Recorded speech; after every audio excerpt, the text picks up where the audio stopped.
Hi, I'm Emily Kratzer from WCTV. We're at Washington Elementary School today because of the Bergen County Teacher Recognition Program.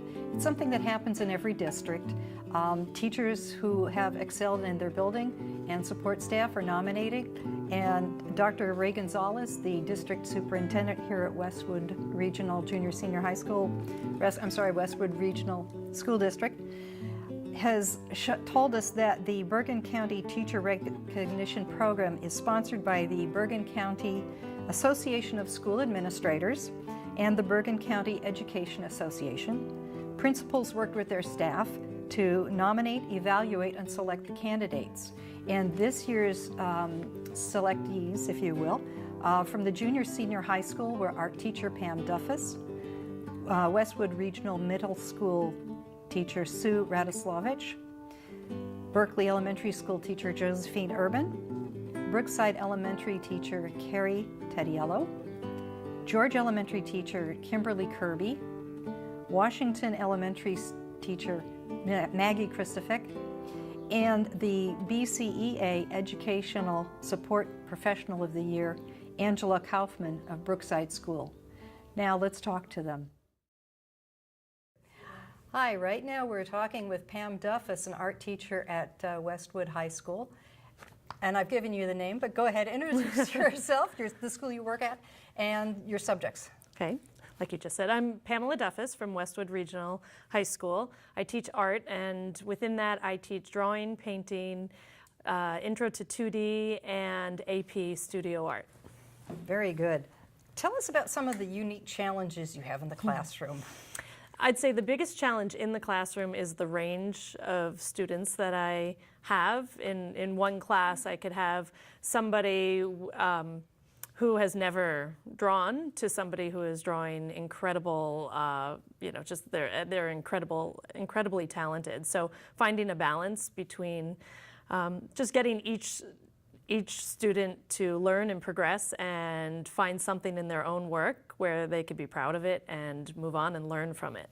I just saw some 3D stuff. You're not doing 3D anymore. I know you used to, right? Yes. Oh, I just saw some stuff at the Westwood Library, just fantastic stuff that comes out of the department. Yeah. What are some of the changes in educational philosophy you've seen?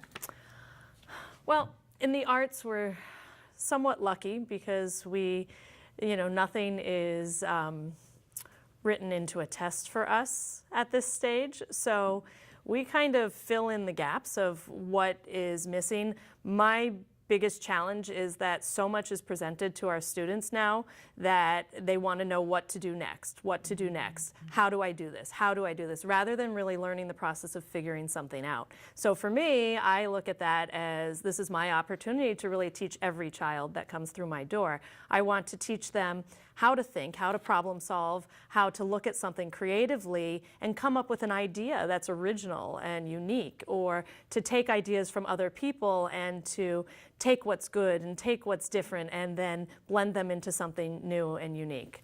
So that's the fun thing about art, and it being so hands-on. It's not cerebral necessarily, but it is creative. Absolutely. As you can tell, I'm a big fan of art and the arts. Tell us about some of the students who make you proud, whether projects or the individuals as they've grown in your classes. Last year was one of the highlights of my whole career. I had a painting class that was just phenomenal, and they were phenomenal not because they followed my curriculum, because they were so willing to go off of my curriculum, like just do something new and something different. I had a young woman in my class who, her name was Tess, and she spoke through a Tobii computer, and she had very limited hand motion, and she's in an advanced painting class, and she needed assistance to create her paintings. So I came up with this idea to have my students work with her, and it was amazing. So 7 students volunteered their time to actually create paintings with her, and we did a whole series of these collaborative paintings that were amazing. And she had such a wonderful experience because she really got to communicate with other students in the class. My other students learned a lot from her, and it was just one of those moments that it just happened, and it was just very just organic, and the students learned, I learned, but I was just so proud of the whole group because they rose to the occasion and they did amazing stuff. That speaks a little bit to the blending in of some of the, if you will, disabled population into a classroom and adapting on the go, and builds respect on both ends. Yeah, well, the idea of collaborative work is definitely something, rather than having an aide work with the student, my students can work with the student, and then everyone learns at a different level. So it becomes more of a communication project, and that was definitely one of the moments I was the most proud of. Excellent. Is there anything special you're looking forward to doing in the future in your classes? Go ahead. Right now, this is my first year participating in AP with We. We is a service organization that tries to have youth participate in different service projects. So AP and the College Board has linked with We to create or add to the AP program. So we piloted it this year, and we're working through it and doing some projects on the environment. Right now we're just getting ready to raise money by selling some water bottles that students designed a logo for, and we're going to be trying to raise money for clean water sources in different areas. We're still just working on it, so we don't have all the details yet, but next year we're going to participate in this even more and continue. So it's bringing the service learning to AP and just directing the students in a different way. What sort of topics or subjects do the kids respond to when you're giving them ideas or giving them assignments? I mean, it's kind of a two-way street. Sometimes they say, Ms. Duffus, can we? Right. Well, I rarely say no to them. And if they say, Mrs. Duffus, can we, that means they're thinking and they're coming up with their own ideas. So I've really moved my curriculum to a choice-based curriculum where I am giving them a tremendous amount of time to think and come up with their own project ideas. It's usually within a framework of a topic or something that I'm teaching them, but it's so when they say that to me, I'm excited because it means they're not asking me like, what do I do? They're saying, can I do? And it's really, it means that they have energy and passion behind something. So as to what topics or what inspires them, every student is so different. And that's what's fun about it, because I want to have 20 different responses to a project that I, lead them into. Just as a quick note, what kind of media do you use in the art room? It's actually expanding a lot. A favorite is marker. They love the different markers. In my drawing class, markers, we use watercolor, acrylic paint, oil paints. We have tablets for computers. I just got 3 new Macs in my room, so they have tablets they can draw on the computer. So it's really a range, Are the kids still participating in, for instance, the Craftsman's Fair and other competitions in the state? Some, not the Craftsman's Fair. The Craftsman's Fair just doesn't work for us anymore. But we started a end of the year show. So in June, we will have a big show for a couple days at the high school. And we participate in Scholastic Arts and Fresh Perspectives as well. So those are other good ones. That's great. Get the word out there that we have really talented students as well as staff members. Thanks, Pam. We appreciate your comments. Thank you very much. Okay, next up is Kerry Tadiello from Brookside School, and I teach kindergarten. A challenging bunch. All they're new every year. And what's really going on? And it takes about a year to get them to settle down? It does. It takes them a while. But I mean, really, it's the greatest place to be, I think, because you're getting kids who are fresh every year. For some, it's their very first school experience, so they're really excited to come. Some are nervous, so you have to, the beginning of the school year, you have a lot of anxiety, parent anxiety, student anxiety to kind of get over and get everybody in and situated into habits and routines, and just the whole idea of being in school for a full day. Yeah, that's true. I have to tell you, here at Washington Elementary School, where we're doing our interviews, I have stood and watched parents cry at the window while the kids are going, oh, boy! Yep. we always try to recommend that the parents save their tears till they get to the parking lot. Yeah, it really helps the little ones cope. course, some of them have big brothers and sisters. They Sure. go through the process, so that helps. Yes, and they're always excited to have their siblings in the building. They get to see each other in the hallways at lunchtime. They get very excited about that. Right. What are some of the unique challenges to handling that I wouldn't even say grade level, because they're just getting their toes wet in terms of education? Sure. I mean, I guess the challenge, like in any classroom, is the diversity in terms of what the kind of background information the students have when they come to you. Some students have been in daycare or in preschool situations for years before they step into a kindergarten classroom, because of the arbitrary cutoff date in which kids can start school. Some parents hold their student back and they come to school a whole year later than some of the other kids who are starting the year off, and some have never been in a classroom situation at all. So it takes a lot of getting to know the kids and figuring out who's who and what they know and what they need, just to get the year started.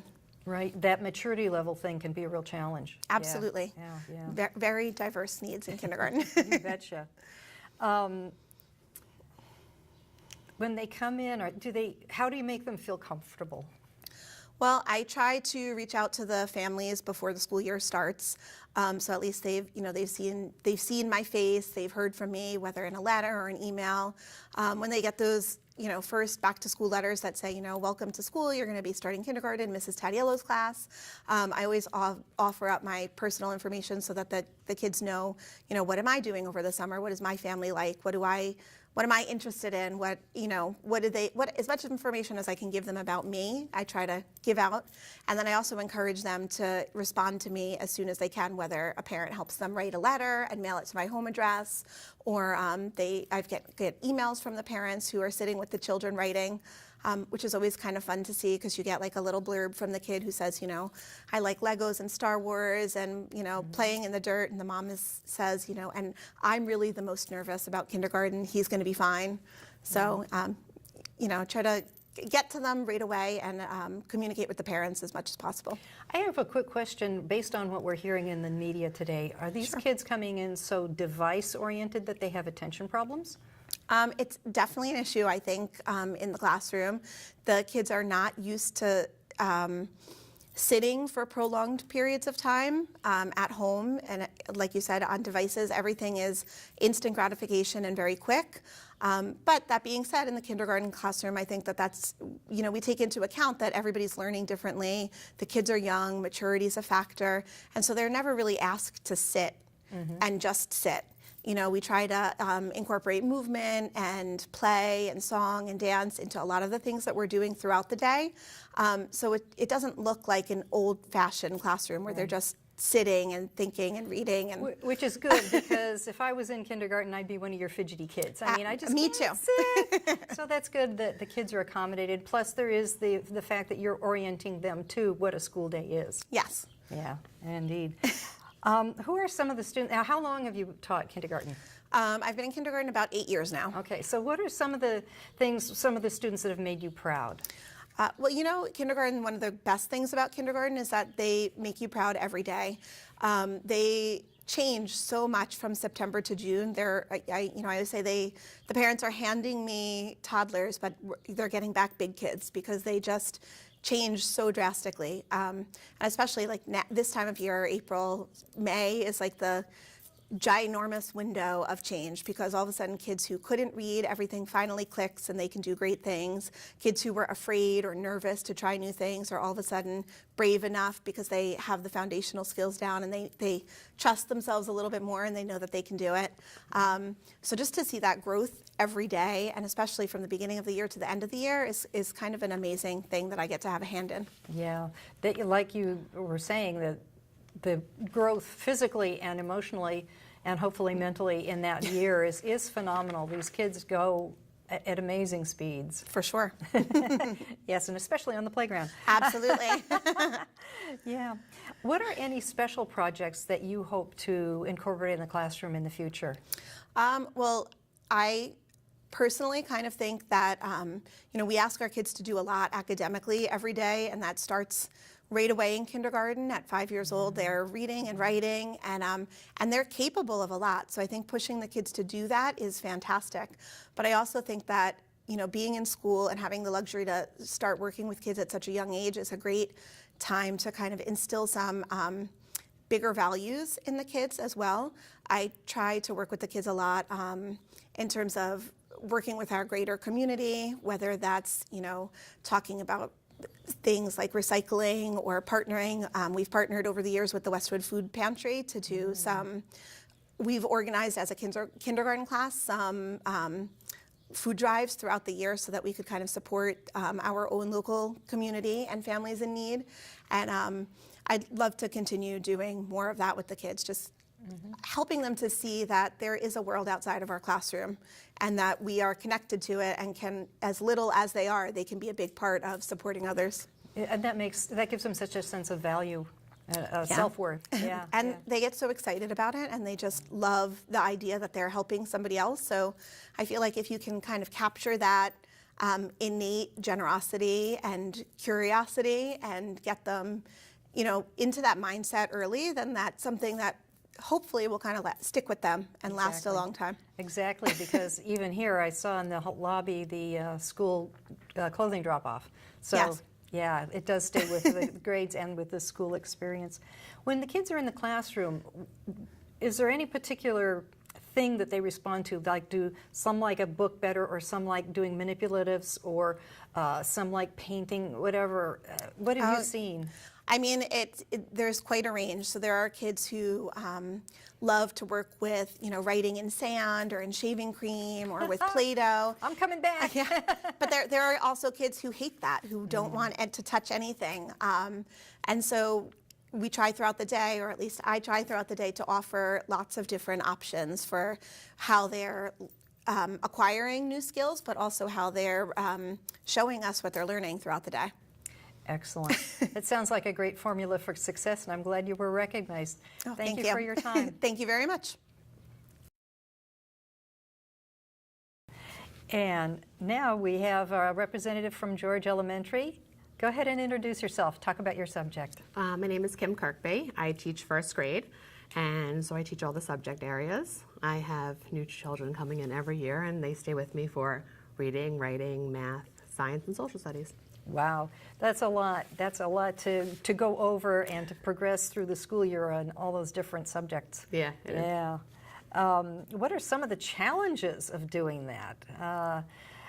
When I think of the multi-subject teacher, my mind kind of gets blown, but you always have your planning and your curriculum to go through. It's a lot because each year something new is changing. So we're getting new curriculum for science, or new curriculum for social studies, and new for reading and writing. So it's constantly staying on top of the new standards, the new curriculum coming, for this age. And I think even since I started teaching, the curriculum's gotten much harder for the children. Really? What they're expected to learn at this age. I know I have parents coming in every year saying, "Oh, we didn't do this in first grade. We were doing this in third grade." So, what's trickling down to the younger grades is definitely advancing. Yeah, and we all hear about the stress on kids. Are they feeling it at that age, or are they just still natural learners that they just absorb it?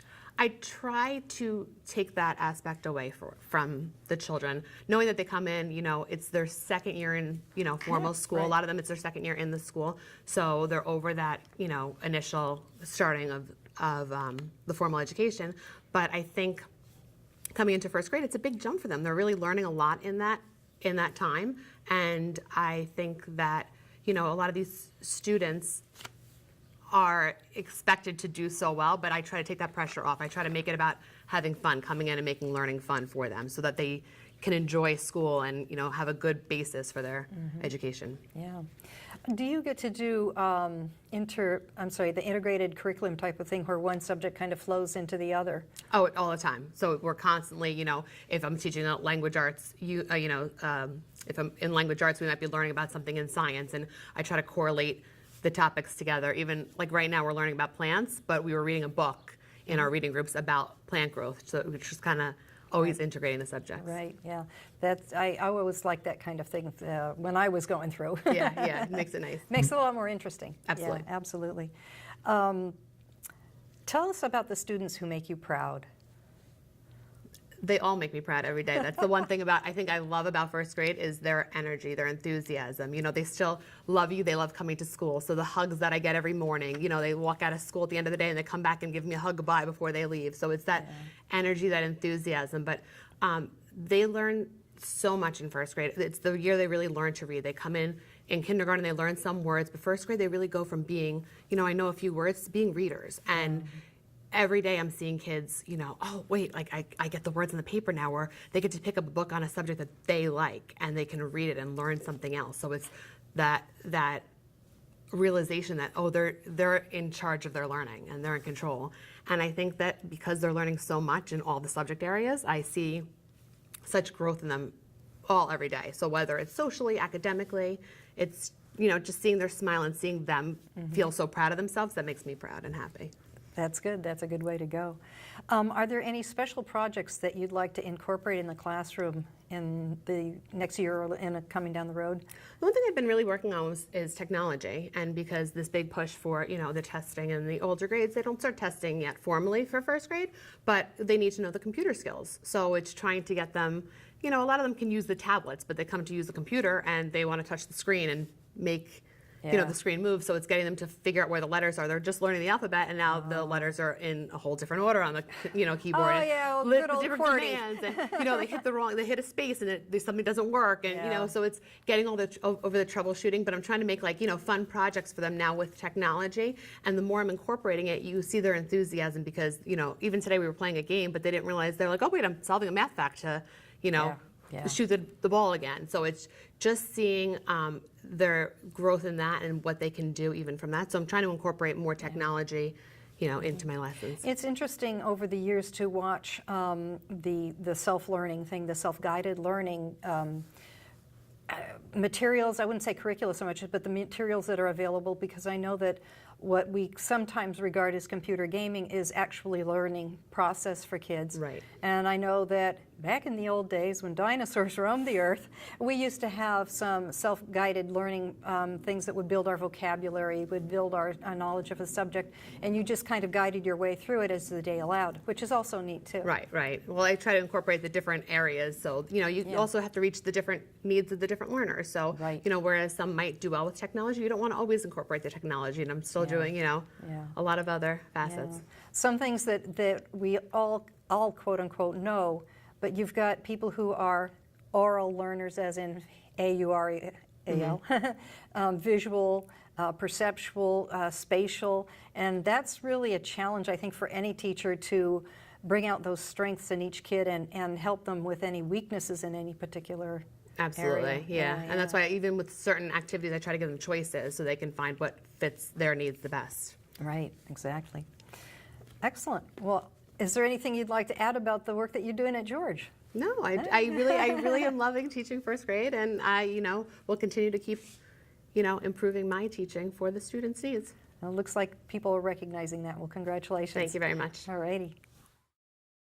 And continuing on, we now have a representative from the home-based school here, Washington Elementary. Please introduce yourself and talk about your subject. I'm Maggie Kristofick, and I teach here at Washington School. I teach 4th grade, and I teach all the subjects: reading, writing, math, science, social studies, technology, everything. And I love it. That sounds like a buffet. Yes. Educational buffet. Yes, we go through everything. What are some of the challenges you've had, and even pick a subject, narrow it down if you want, but what are some of the challenges you've faced in bringing your lessons to the students? I think one of the biggest challenges is that it seems like we're expected to be giving them more and more every year, and it's a time. Time is a challenge, I think. I think that's one of the biggest challenges, but I think that's for society too. I feel like everybody feels like we have less time than we used to. So I think time, but a way around it is when we integrate curriculum and cross-curriculum activities where we're writing in social studies and we're reading in science and technology in all our subjects. So that's one of the ways to meet that challenge. Yeah, it's mind-boggling. It is. one of my questions is about the changes in educational philosophy. We all know that the kids and the teachers are being challenged to do more, get smarter, pass the NEST test. But I also know from personal experience that you've also bounced around between a couple of campuses as the district's changed its approach to that 5th, 6th group and the middle school group, and now you're back here at Washington, and that's a challenge too for a teacher to go through all of those changes between buildings and grades and whatnot.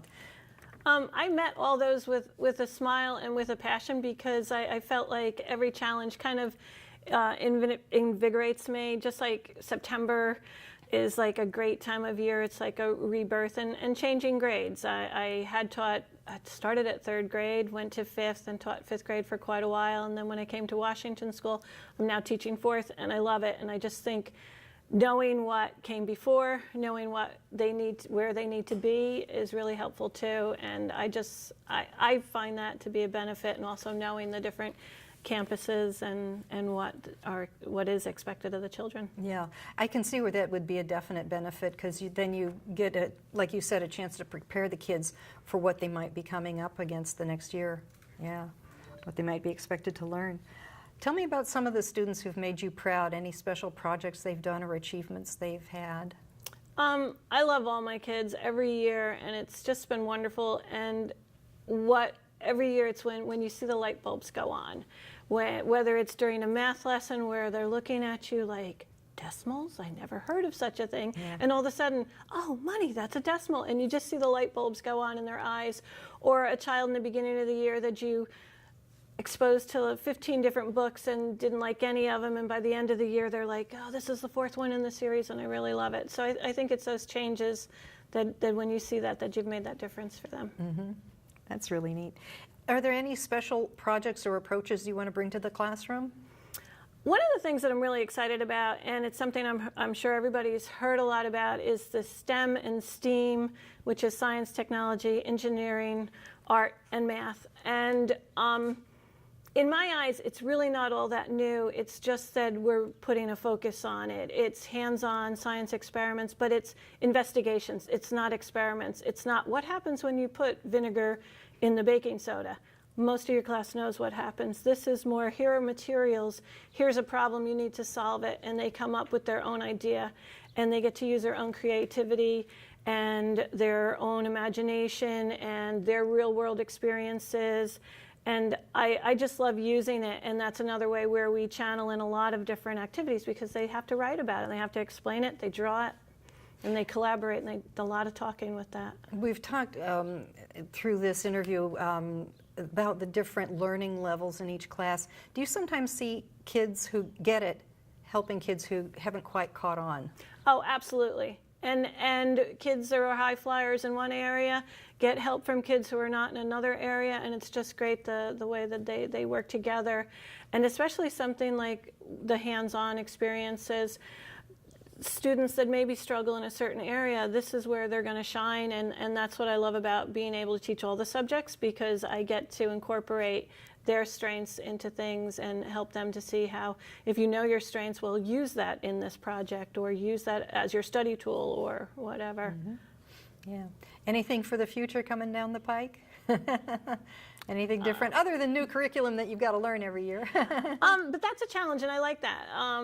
And a lot of times it's new, but it's an old friend at the same time, where, you know, we have a new science program coming in with the new NGSS standards, but it's really good science, so it's really not new. It's just got a new label. You just said NGSS.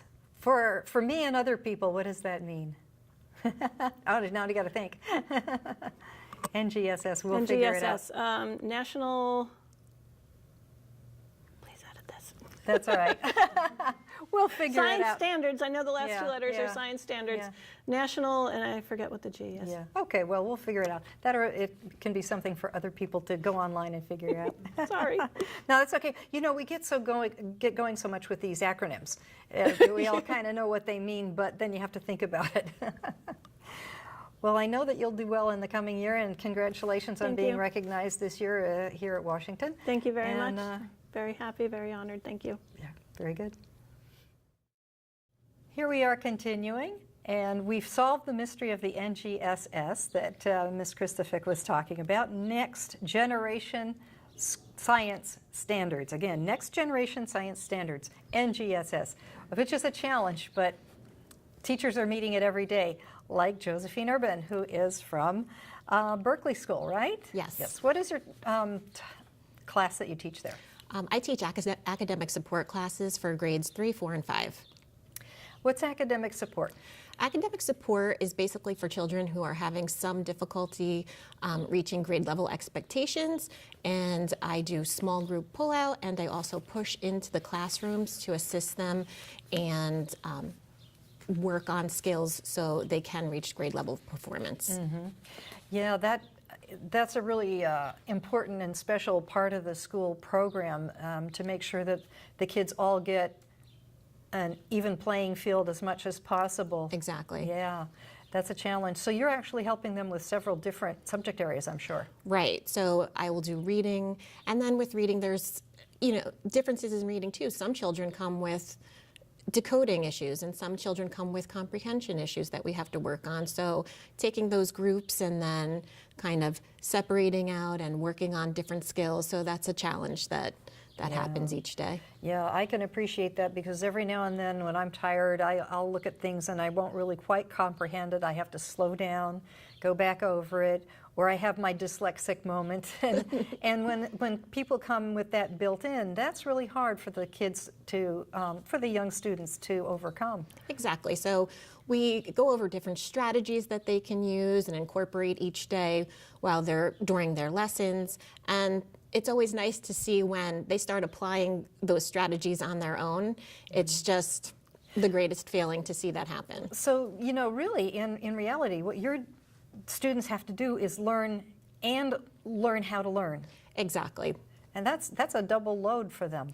It is. And you know what? I think they enjoy coming to small group. I think they feel comfortable in the smaller group at times where they're more willing to take risks than they are in a larger group. A lot of the students that I have, won't raise their hand during a large group and ask questions when they're unsure, but they will in a smaller group, and they enjoy the more one-on-one contact that we have and all the attention that they get during the lessons. So, I've been asking everybody the unique challenges they faced, and you've just already spoken about them, because everything you do is a unique challenge. True. Every student you have is a unique challenge. They are. I mean, and they're all individuals. They all come with different needs. So addressing those different needs each day and having them kind of sometimes change their growth mindset about what's going on. Sometimes they just come in with a negative mindset and not want to try something new, or just kind of avoid trying new things or things that they think will be challenging to them. And then I just like to see how they progress throughout the year, and they're more positive and they're feeling more confident with their skills, and they're more willing to try and take further risks. I think one of the hardest things for me to witness once was a young man who hadn't been able to grasp certain things, so he came in with it doesn't matter what I do, I'm going to fail attitude. And that was so hard for me as a parent to watch, and I know his teachers encouraged him as much as they could and helped him as much as they could. I gotta think that that's a huge part of what you do, is to get them over that hump. It is, and it's difficult to get them over that hump. It does take time. I think there's a level of trust that needs to be earned between the teacher and the student, and it's nice when parents and teachers and the child are working together, and then when that happens, I think progress happens more quickly. Yeah. There's so many facets to that student population. Yeah. Right, so it's not just academic, it's social, it's behavioral, it kind of affects each part of their lives. Yeah.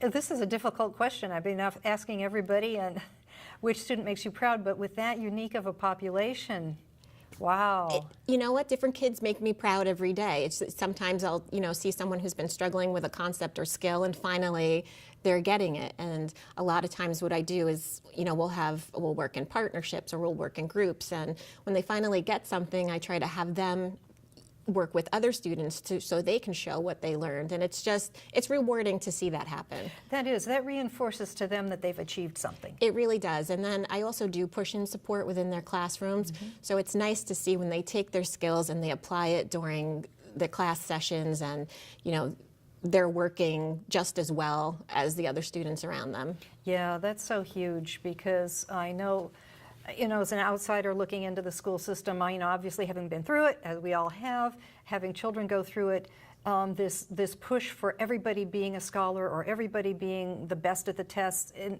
my opinion, that's a little overdone, because every student, every person has different talents, and you can't put everything on paper and measure it. It's true, and I try to stress that. You know what? Everyone has their set of challenges.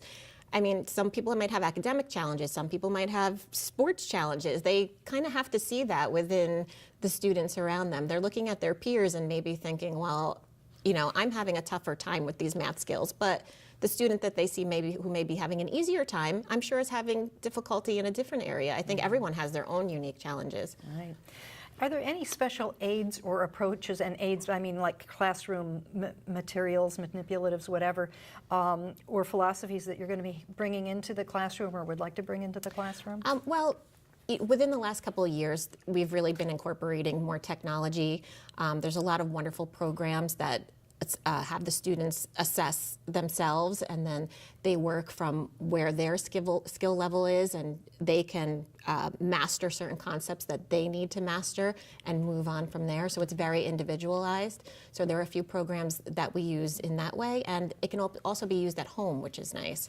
And then also, not so much on the academic side, but we've been doing spreadkindness.org, and just the purpose of, kindness is very important, and sometimes kids don't see that all the time. So they have these cards. When they see someone showing kindness, they give out the cards, and it's kind of passed throughout the school. And it's nice to see, because someone will say, oh, I got a card, did you get a card? And I think they enjoy doing that. Oh yeah, absolutely, absolutely. Well, I have a lot of respect for all teachers. My limited exposure is like on a Sunday morning with maybe 10 kids, and I go nuts in an hour. So everything that you guys do, I have a great deal of appreciation for. Thank you for spending your time with us and for talking with us. Thank you. And congratulations on the honor. Thank you so much. I'm very honored. Thank you. Yeah. Well, now we're talking to the people who live in the realm of goddessness, the secretary, Angela. Tell us, Angela Kaufmann, yes. And tell us about which school you work at. I work at the secretary at the Brookside Elementary School. Yeah. How long have you been there? I've been in the district 25 years. Yeah. I've been in many buildings. I think about 7 or 8 years now, between Kettler and Brookside. Uh-huh. Yeah. Yes. Yeah, a lot of changes and a lot of... When there's a new principal, they send me to them. You're breaking them in, turning them into pros. There you go. Very good. So I think everybody's kind of aware of what the school secretary does, but break it down a little bit. You got kids coming in and parents coming in the front door, and then the day gets crazier. That starts the juggling act, 8 o'clock in the morning till about 10 o'clock. Between answering phones, doing the attendance, getting attendance off the telephone, parents coming in with notes, parents coming with lunches, snacks, coats, jackets, eyeglasses, getting that stuff out to the students in the building. My building is one of the largest elementaries. We have 401 students. Wow. I have 1 principal. Yeah. 22 classroom teachers, support staff teachers, aides. So I take care of them all. Yeah, that's amazing. It's amazing. Ay, ay, ay. So some of the challenges, you just mentioned the juggling act. So you have to interface, I hate the word, but you have to work between the students, the parents, the administrators at your level and at the school, and of course meet the needs of the teachers as well. So there's a lot in there. It's a juggling act, really. It's fun. I enjoy it. I have to make sure the staff knows what's going on during the day or what's happening that week. I take care of all the substitutes when teachers go to workshops or they need to get out of the building for any kind of a workshop, I would guess you'd call it. I have to make sure the classrooms are covered. The teacher's pulled out. I have to make sure we have someone, covering their rooms and, doing all that. Extra work. And answering phones on top of it? Answering phones, passing on information, taking phone calls for the principal or the guidance counselor or the nurse. Yeah. Oh, yes. The I see nurse. children with needing to have Band-Aids. I have to take care of them. And ice packs. I have my own refrigerator for ice packs. Yeah, right. Everybody comes to you first, I think. They do. They do, yes. Do you have an anecdote or two about a teacher or a student that you can share? Not really. Not really. I do Okay. have one, my kindergarten class. We have a new kindergarten teacher who's been there, I think, 2 or 3 years. She calls me Miss Beautiful. Oh, And her students come to me and they want to know where Miss Beautiful is. So, and I have parents who call and they think my name is Beautiful. They'll go, "Are you Miss Beautiful?" So that's and fun. you're not I going to enjoy- say no. No, I am their class, and they love, when I see them in the hall, they'll recognize me and they'll say, "Hi," you know. I like that. Yeah. The hardest thing about this is I have 401 students, like I said. I'd love to know all their names and remember all their names, because it just keeps moving year after year. Right, right. Yeah, oh gosh, yes. You, like as busy as a hive of bees, I guess, is the one way to put it. Yeah. And I don't know if you are aware that I received an award this year. for the Yes, that's district. why we're here today. Yeah, Yes, yeah. yes. Yes, the most valuable player, I think it was, no. BCEA Educational Support Professional of the Year. yes. Yes. What a great honor. Congratulations. It was yeah. a great honor. Yeah. And I received that in October, and I've been to workshops around the state. I've been to legislative conferences. I've met a lot of great people. It's been enlightening talking to other professionals, you know, secretaries, custodians in Right. our conferences, and Yeah. they've had a good time. Yeah, that's really important, being able to get out in the larger support staff community or education association community. I'm sure you're involved with like Board of Ed, not Board of Ed, but Office of Education level work as well, interfacing with those people. I've been asked to now join the NJEA Member Benefit Committee out in Trenton. Oh, boy. So I have to drive to Trenton 4 times a year. Oy. But it's a great honor, and it's Yeah. meeting people from all over. Yeah. Teachers, retired teachers, because, you know, people that want to deal with this. Yeah, you get a chance to swap ideas and bring ideas Things back. Yes. Things that we can do Yes. a little bit better or differently.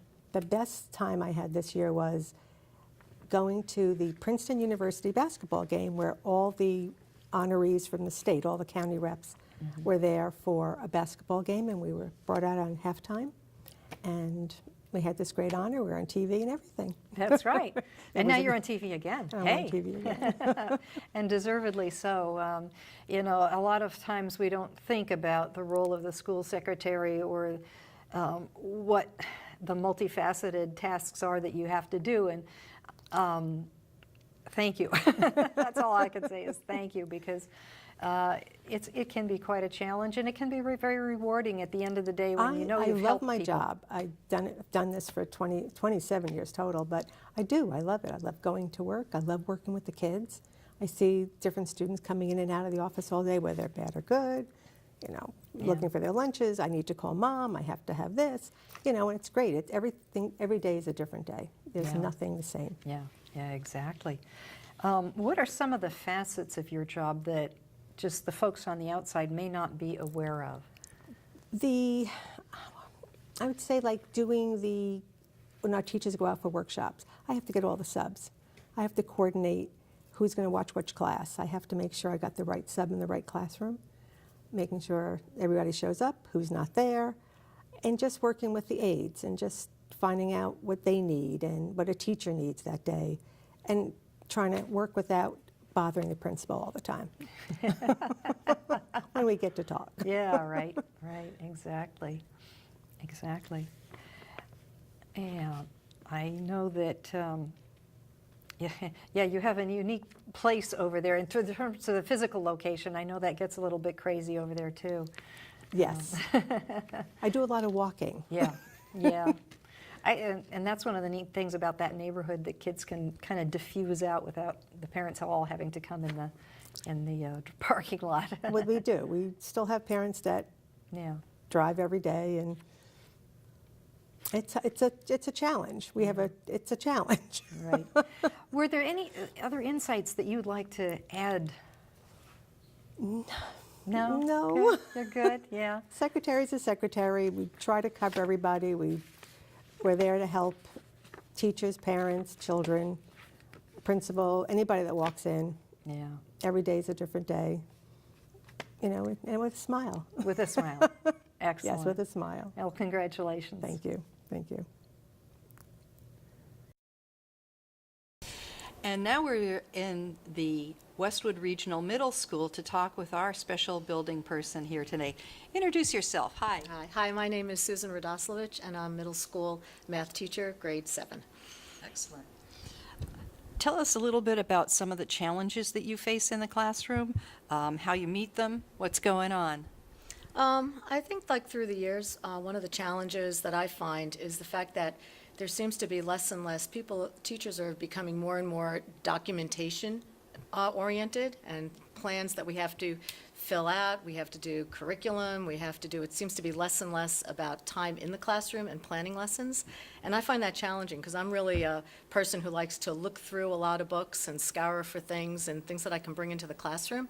And instead, I find a lot nowadays is, have I updated my curriculum? Have I filled out my evaluation log? Have I, like all the different details that are now documentation oriented? And I find that that takes away from a lot of what we would normally do and spend our time teaching. So I kind of feel sorry for the younger teachers because I feel that they need more time than ever to really scour the internet, look for ideas that they can bring in. And instead, I find that challenging as to how they manage to do all the paperwork and still be effective in the classroom. I think I applaud them for their time and effort in trying to do that, because I just find it takes so much time just to do all of the detail work nowadays. Yeah, and we appreciate your time because at the moment we're cutting into your prep time, so we appreciate that. So tell us about some of the things the students do, things that you're happy with their accomplishments. I love the classroom, and I love when students get involved and they laugh and we take a look at ideas and real mathematical ideas that are out there, like for instance, looking at license plates and kind of putting them together and saying how they're really mathematical counting principles and how license plates in states differ because of population. So anything that I can find to bring in that really makes them think that math is all over the place in ways that they never really viewed math. Seeing their reactions to that and their involvement in that is really, I still find exciting in the classroom. Yeah. Now, here at the middle school, what kind of curriculums are you teaching? I was referring a little earlier to like algebra, or where are they in the spectrum of the math learning? Grade 7 math, we have an honors program and our Math 7 track, so they're basically pre-algebra, what they would call pre-algebra in prior years. Getting ready for algebra, working more with, like over through the years, they've brought a lot more of the algebra down into the curriculum. So we do algebra in our 7th grade class, preparing them for next year or the year beyond. So they had a little bit of geometry, algebra, probability, all of the Common Core that's brought it all together. Basically, it's what we have taught, except they've introduced a lot more content down more. Yeah. That's one of the things I heard from the other teachers that we've talked with, right? That they're bringing higher achievement levels and standards down to younger kids. Right. Yeah. And some of it to me seems appropriate, and some of it is more of an introduction where it's a little out of place, maybe, but at least it gives them a little bit of background for when they do handle those types of problems and things in higher math. Are there any special projects or angles that you want to bring into the classroom in the future? Oh gosh, there's so many things that you'd like to do that, as a math teacher and a tested subject, our curriculum is really driven as to, let's get to the finish line before the test. So, I mean, to be able to stop and pause and show different things. I like after the testing is over that we're kind of able to go into some of the 8th grade content and do some graphs and rotations and reflections. The students always like that hands-on material. So I like when we get to that point, I like that part as well. That's great.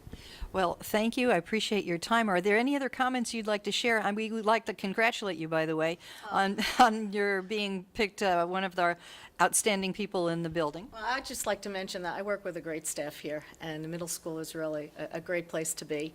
And I think there's a whole group, a wealth of great teachers. So I'm in one of many, I guess you could say, representative, I guess, of all of them. But thank you. Okay. Well, congratulations, and again, thanks for your time. Okay, thank you.